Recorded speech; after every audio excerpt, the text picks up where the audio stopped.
আমার কাছে আছে।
কেউ ছবি তুলবেন না।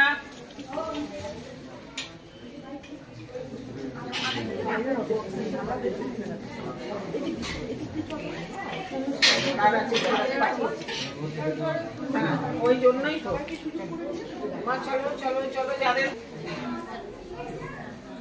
আস্তে আস্তে এগিয়ে যান। চলুন মা, চলুন আস্তে আস্তে চলুন।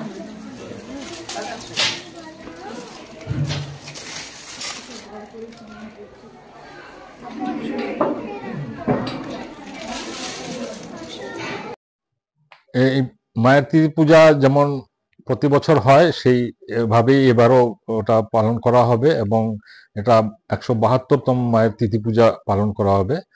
সে নিয়ে যেমন হয় প্রতি বছর বিশেষ পুজো, হোম, মায়ের বিশেষ ভোগ প্রসাদ ভক্তদের খাওয়ানো, হাজার হাজার ভক্তরা আসবেন, আর এইভাবে ওটা সাংস্কৃতিক অনুষ্ঠান ইত্যাদির মধ্যে দিয়ে হবে।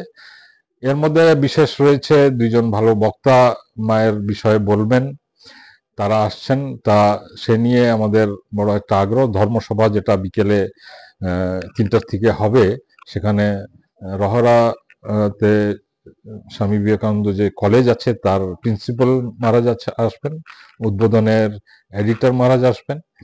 এরা বিশেষ একটা ভালো মানে বক্তৃতা দিতে পারেন মায়ের বিষয়ে, তাদেরকে মাধ্যমে এটা হবে। আর সন্ধ্যার সময় যেমন ভজন ইত্যাদি হয় সেসব হবে। তা এটা মাত্র একদিনেরই ব্যাপার। 22শে ডিসেম্বর এবার পড়ছে সেই ডেট। যেমন মায়ের মূল যে প্রথম যে হয়েছিল আবির্ভাব, সেটাও ওই রকমই 22শে ডিসেম্বর ছিল 1853 সালে। তা সে নিয়ে আর আলাদা করে নতুন অবশ্য কিছু নেই, এটা প্রতি বছরের মতনই উদযাপিত হবে।